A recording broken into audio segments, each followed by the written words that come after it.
MVP.Black. They played the harder of the two Chinese teams, yet they dismantled them very, very convincingly. Yeah, I would say so. Let's get into the draft anyway. As MVP.Black here are going to go into the Zeratul ban. We have the Zagara ban here from Virtus.pro on Dragon Cheyenne. Jaina will be the first pickup for them.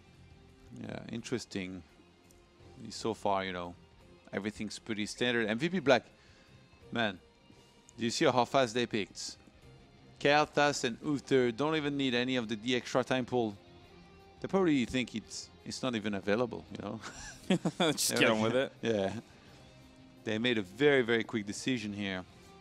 And all of a sudden, Virtus.pro has to decide what do they think this Uther is for, who it is for, how to counter, who's going to be nice against Kael'thas. And yeah, they have to make their own conclusions here pretty early on in this draft. Quite a few good heroes are available. Savannah still out there. Miradin, Nubarak. What do you think? Virtus.pro from here. I'm not so sure. I think it's my brain messing with me because I'm a little bit tired. Normally I'm pretty good at this, but What's your brain telling you? It's telling me it wants to go to sleep. but in regards to the draft, let me take a step back and just kind of reevaluate everything a moment. An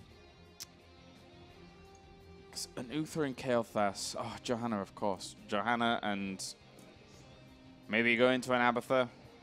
It's a little bit less useful. On Dragon Shire, yeah. It's a little bit less useful. It depends what they want to play. You know, if they want to play double tank, I think going for Anubarak or Miradin now could be good. If they think that's the healer that they like better is going to be banned, but I don't think so. They could pick it now. I don't think they have to, though.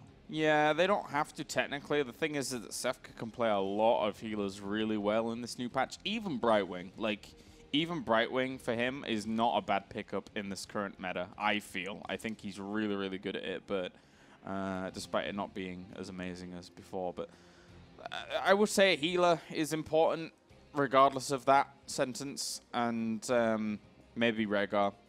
Maybe Rhaegar here. Really? Yeah. Like, I think MVP.Black with their Uther currently, if a healer wasn't picked right now, they may end up picking, banning out Malfurion themselves. But then, do they understand if Virtus.pro, like, value a Malfurion over a Rhaegar? Like, yeah, I guess the fact that both teams, you know, they aren't particularly familiar with each other is also going to play a role here. That's why the long discussion here right now is happening. Yeah. And most of their time pools actually being used here right now, Virtus.pro, trying to decide what they're going to go for. They end up going for the Vala. So going for another of the good assassins here. I guess Zaga was already banned. Kael'thas and Jaina already picked. They wanted to make sure that they get the other good assassin that they like. Yeah. Instead of waiting for anything else. And also, they didn't want to leave Vala with Uther as well. Yeah, also I think that it's a clever pick from Virtus.pro because they've been evaluating the Chinese teams over the past 2 drafts and they've seen that actually Vala's been pretty highly regarded by the Chinese teams and maybe over in the Asian scene it continues. Well, that's why I say maybe over in the Asian scene it continues. Yeah. So MVP.Black going to ban out the Malfurion as we kind of predicted. And that will leave Virtus.pro with Rhaegar happily. MVP.Black, that was one of the games where they picked the Vala too, right? Yes. When they had the choice for an assassin. And they picked it 3rd, so there was probably going to be the next follow-up. Asmodan and Malf being banned here, so you're right. MVP.Black really, you know, taking a chance here and basically saying Virtus.pro, they might have wanted to go for Malfurion here this whole time, so we're going to take it away from them. I don't think they go for Vikings. I'd be really, really surprised. They go for TRL, actually. Wow. First thing when I see a TRL pick like this is always that I think of is always Fastad. Yeah, yeah. Combo it with. And the thing is that they have the Uther as well. So it's not like you can just, on Virtus.pro side of things, you can't just Divine Shield someone. But the problem that they face is that because Zeratul is banned, if they go for a false stat now, they don't have the access to the Void Prism to help them deal with something like a cleanse, which has become more prevalent in the meta, in the matchups recently. and then the person who can get focus would just get cleansed out. So they're going to go Muradin. Falstad has to be my MVP's last pick now at the moment, but let's go over to Virtus.pro. Yeah, I mean, with the map being Dragonshire, there's still quite a few heroes actually they can mix in with as assassin. I don't think that Sergeant Hammer would be that great, but maybe something like a Nazebo here is possible. A Tyrande, that'd be a lot of stun actually. A Nova, if they're getting crazy. Sylvanas also is still available out there. And on the other hand, yeah, Rhaegar was a pretty obvious pick here for Virtus.pro, and I think they have a choice here again. You know, if they're gonna get a melee assassin, they can get one. They can get another tank, or they can get another ranged assassin and play with Johanna as single tank if they want to. Yeah. Personally, I'd like to see Nazebo. Maybe. Really? Yeah. I mean, there is so much stun against them that I think going for something like, you know, Tassadar to give them a little bit more sustainability here might be really good. Yeah, Tassadar as well in mid lane would be nice. So, or if they choose to, you know, accept the challenge and fight a lot, I guess Tyrande, yeah. But the thing is, they have a Rhaegar instead of Uther, so it's going to be super hard to combo properly here with Tyrande. But as I've mentioned before, on this map, they're a big fan of it. They can do really well with it too. MVP.Black, which I guess most likely assassin here they're going to go for. The thing is that if they do go into Falstad here to try and follow up for the burst, the Tyrande is a really good counter to that oftentimes, because once the burst comes in, and as long as Rhaegar is on point with cleansing, Judgment into Hinterland's Blast, you then have Tyrael or members of MVP.Black that are in a very vulnerable spot in the middle of everybody else, because that's the job of Tyrael, right? So if you Hunters mark him, he can get plowed down by Jaina and Vala very, very quickly. I wonder who they go for here, really. Like, if not Falstad, I'm thinking maybe Sylvanas, Hammer, Nazebo, the three most likely. Maybe a Nova. I don't think Tychus or Raynor really have much of a place here. And I really don't think they can go for anything else than an assassin here, because they're gonna like way too much damage. Otherwise, you know, when you go for double tank, you have to go for dual assassin here with the healer. Anything other than Falstad to me is a bit kind of wishy-washy. It doesn't really do much. Yeah, Lost Vikings maybe, but I don't think it'd be that good. They'd have to play like a hell of a clean game to be able to pull it off. Yeah, yeah. Well, we're just biding our time now. I mean, who knows if some of their plans may have been taken away if the Azmodan ban came in from Virtus.pro and then MVP.Black really wanted him and triple tank. Wow. All right, then. Okay, so that Kael'thas is going to have the happiest time on Earth. It's very rarely he's going to actually get to him. Virtus.pro, they're probably looking at this like, wow, like, we might actually have to play pretty defensive in the start. Uncommon, you see this. The Korean meta, man. Yeah. Everybody was wondering what the Koreans might play like. They might play, you know, with a very, very different meta than the Europeans or even the rest of the world. And so far, there's been 2 games in which, you know, they've played with quite a few meta heroes. You'd almost wish you had a Brightwing with Emerald Wing against them.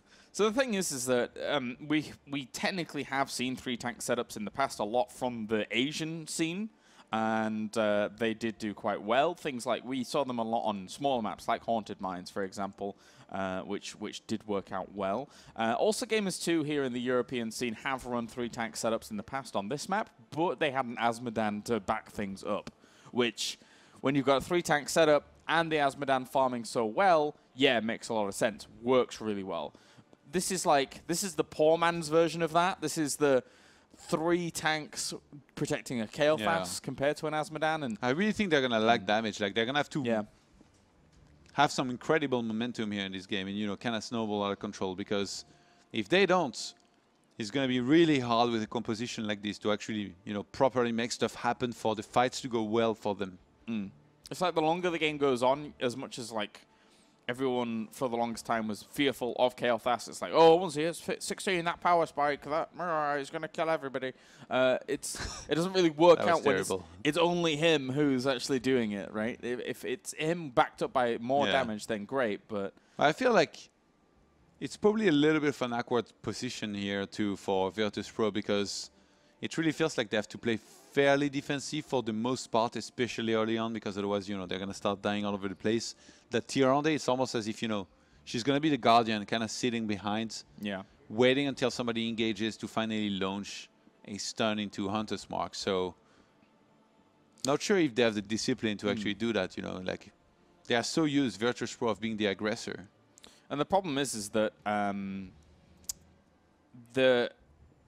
the composition, round-out composition here of MVP is that because they're so heavy on tanks, they've got to be especially careful about clumping up at the front when they're actually in those fights because of that Lunar Flare. If you get like 2 or 3 of those guys hit by Lunar Flare, that can turn an entire game. And because they're all melee, it can happen. It can happen. So you've got to be careful. Yeah, that could be pretty important. But definitely interesting first game here in terms of draft between these two. I guess like the engaging capability by these 3 heroes actually is pretty ridiculous. Like the 3 tanks that were picked by MVP.Black. They're pretty nice audience, by the way. Yeah, it filled up. All right, well, Chinese players giving the good luck with the small little Kirby face, as we have spawning to the left-hand side as our blue team. It is Virtus.pro for the grand finals here of the Intel Extreme Masters Shenzhen, powered by Intel Iris Pro graphics. It's going to be Virtus.pro to the left, with BKB playing Johanna. Kuni-chan will be playing Rehgar. Sevka will be playing Tyrande. Uh-oh. It's a while since I've seen him on Tyrande, but he is scary. Andy Lendy is on Jaina, and Unstable will be on Vala. Then to the right-hand side, we have MVP with Sake playing something. This is a piggyback broadcast, guys, as I repeat, so can't really give them the intros that they deserve. But big jump in here already, looking to power down this position. They already get themselves a kill on Jaina. Nice move by MVP. Yeah, starting with a bang here. They're definitely going to need that. And I really like this move here, going for a kill. They have a pretty brutal comp with a lot of stunners, so they get a kill. Then from there, they're going to start rotating all over the place. Sending a Nubarak at the top. Yeah, I was saying, they got 3 tanks that can engage pretty well. You have TRL that can jump in very quickly, with Judgment. Behind this, Anubarak is going to follow up very quickly with Burrow Charge. And you have Muradin that can go forward very quickly and stun as well. So in terms of engaging capability, it's actually pretty ridiculous. Like if you look at their composition, you kind of wonder why nobody, actually properly tried that before. Yeah, for some reason we don't have the talents up, but I did notice that Kuni-chan had already started things off with Healing Totem. So a little bit of a change up from what I was expecting here from Virtus.pro with that Healing Totem being taken. And needs to rival the top, but it's going to be hard for a Rehgar to actually rival an Anubarak up towards that top lane. So they've got to be mindful that they're making sure that... Yeah. Ooh, this cheeky little play from MVP. They're really going to be missing that heal, but I guess there is Tyrande that can kind of, sub all this, try to make up for it. All right, and we will now have just... They're moving down towards the bottom, trying to get into Andy Lendy. There's the Storm Bolt there. There's the first stun there from Meriday. And it looks like, oh, wow, brilliant little play here by MVP. Their lockdown potential is really good, and they're rotating well. It's pretty insane. They're playing really well here already with 2 kills in 2 minutes. On Jaina, too. Like, and the thing definitely one of the heroes that we see in Virtus.pro play super well, usually. Everyone has a knock-up and a stun, and if they don't, it's Tyrael who can position himself for the body block really easily. So right now, MVP's composition is extremely powerful. Look at this. It's very difficult to deal with. And he going right across the map and sniping Vala now, almost 1 full level ahead. They're going to have to pull back this time because there's quite a few players here from Virtus.pro. The turnarounds here is going to tell Jaina not to get so excited. And actually, soaking wise. They're a little bit slow here, Virtus.pro, to regroup at middle to make sure they get all of these minions. This kind of control meta is pretty scary. Here we go with the talents. Gathering power Kael'thas, so I mean, with 3 tanks, Can you blame him? No, I don't think so. He's living the dream. We have talents now, but we're also aware of the sound issues here, with the sound not syncing up 100% with what we're seeing on screen. Hopefully that should be fixed as soon as well. As talents coming in. Wow, I'm surprised we're actually seeing the talents that we're seeing here on Tyrande. But going to jump in towards Kuni-chan, forget everything I've just said. As Kuni-chan is under a lot of threat at the moment. They're trying to zone that little wolf out. They're doing so good with the rotations, you know. There's quite a few teams that do that, where they go from mid to bottom, but this time, with these heroes, MVP.Black, they will keep on going from middle to bottom and keep on sniping heroes on their path. They're already on 4 kills here. But, oh wow. Still we really have Virtus.pro starting to pick up here with some of their own kills. Still the control. Still the control comes out from them. Just stunning where they can, and well, not going to be able to get the Dragon Knight anytime soon. Yeah, but they got both shrines, and right now there's no contesting. Anubrak at the top will get that one back. Virtus.pro just really brought it back nicely here with the 2 kills that they got, and it's now 4 kills to 2. Yeah. 6 kills in 4 minutes, guys. And still, they like the shield talent at level 7 here. So it's interesting to see there on the Tyrael. Not as common as you would normally expect. You see a lot of extra like battle momentums going down and stuff like that. But MVP already moving down towards this bottom shrine. Keep things going. Yeah, the rotations here from MVP, they were doing well at first, but now I think Virtus.pro's really picked up on how that was going. TL here is going to get chased down. He's very, very low. I think he's going to go down.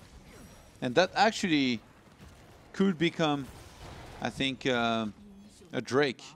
If Virtus.pro exploit here, the fact that there is a missing hero here for MVP.Black, I guess the timer is still pretty short here, only on a game like this.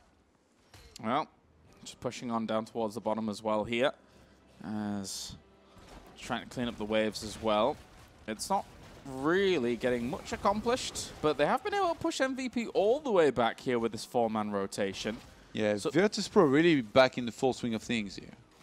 Yeah, doing okay, doing okay. With the Johanna substitution up towards the top, she's much better kind of equipped to deal with lockdown up towards the top. But another attempt at trying to get onto the Rehgar, and they get him. Unbelievable that they're able to kill off Rehgar the amount of times that they've been able to do. And still the lockdown continues. They keep... Wow.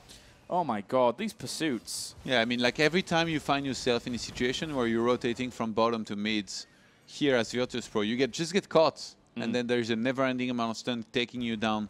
And I mean, as a Jaina here, you're just going to fall almost every single time. They transform that into a Drake themselves. MVP.Black closing in on level 10 very quickly here.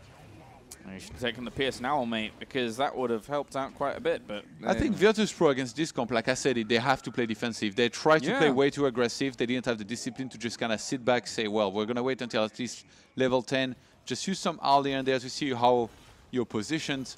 And in the end, they fight a little bit too much, and look where it takes them. 6 minutes of play, 6 kills to 3. And they have the full Invincible comp. They've actually gone Sanctification and Divine Shield. So this... Once a team fight goes down, unless Virtus.pro is orchestrating it properly, they are not going to be able to get through that line. There is nothing that's going to get through that line. This can get scary, very, very scary, especially when you have to prioritize targets so carefully. Yeah. This is so interesting, especially since earlier there was a lot of pros from Europe, I think, tuning into the stream, probably quite a few Americans as well, to try and have a look at how some of these teams play, because this is a very rare opportunity here. And look at this, the lockdown. It's brutal. Never, never, never, never in one of the European games have I seen a Rehgar die so much, because they've just been on point with the stuns. That's the Sanctification. They're going to look to push on here. Wow, Muradin comes in from behind. And he's going to be able to kill off Sefke here at the front. There's no way he's able to get out. MVP in this first game, looking really good with the lineup that they have been given. And, well, they're going to get themselves yet another fort here. VP look a bit flustered, I've got to say. You know, the Koreans, they dominate in a lot of games. Pretty much any games they set their mind to. You know, they set up team houses. They just dominate any sports that they want. But here with Heroes being so young, I was really wondering whether or not they might show up and deliver. And so far, they are looking to be pretty impressive here up against Virtus.pro. Definitely. I'm just backing off now, taking that easy camp. He's camped that went down to the bottom left-hand side as well. So at least that bottom lane for Virtus.pro will normalize. And they can even push that out a little bit further if they want. But at the same time, MVP just need to regroup and get back on the field. Because right now, where they're taking the hard camp, they're taking a slight advantage here over Virtus.pro. This Kael'thas is the happiest Kael'thas of all time. Yeah. As a big fan of Kael'thas myself, I have to say, I'm a little bit jelly. He's got an entire team here working for him. He's gonna get quite a few gathering power stacks, and his damage is actually going to be ridiculous the whole time. Already 566 damage going in on these easy minions. As yeah, they're being pressured, but likewise, equal pressure going on up towards the top here. Tyrael actually died off, went a little bit too far in, apparently. Yeah, which is weird, because they're one tangent ahead here, so I thought if they go for a fight, they will win surely, but I guess Tyrael kind of derped. As time goes on, though, unless they get... The thing is that MVP.Black has to take the engagements on their terms, I feel. Like, Virtus.pro can wait things out. And the longer the game goes on for me, the more power we're going to see behind Virtus.pro. Yeah. And they tried to go for a Muradin here. Not sure that's such a good idea. And right now, Drake is trying to... Oh, the Divine Shield Drake capture here. Rip. Easy peasy. You can't be able to deny any of that anytime soon. It was a nice try. First time I've heard you say rip. Unstable's going to get knocked away. Andy Landy's trying to put on some pressure here towards the middle as well to defend all of this position. But good move here by MVP to make sure that they can just capitalize off the back of those two shrines easily, very quickly. Yeah, I mean, that Drake, I'm not sure. Yeah, they're all chasing it, but they might have chased you a little bit too far. Maybe. Looks like he's going to just dive on in here and try and do as much damage as possible. Oh my as God. Valor gets absolutely blown up here. Sanctification's gone down. If anybody was under pressure, it's certainly not MVP.Black. It is Virtus.pro. I'm not sure where this Rhaegar can go here. Absolutely nowhere, my friend. Has to cleanse himself and just throw down any cooldown he can, but this ancestral healing is just a waste. He will end up dying off. And this is MVP.Black. Putting Virtus.pro on the ropes in game number 1. Yeah, really nice game so far here. 11 kills to 4. They've put in some serious work. They're going to steal the hard camp here right across the map after taking down the top fort. So 2 forts down. And with that talent lead that they have, and that they're going to have for quite some time, they can just keep on pushing, be aggressive while waiting for the next Drake.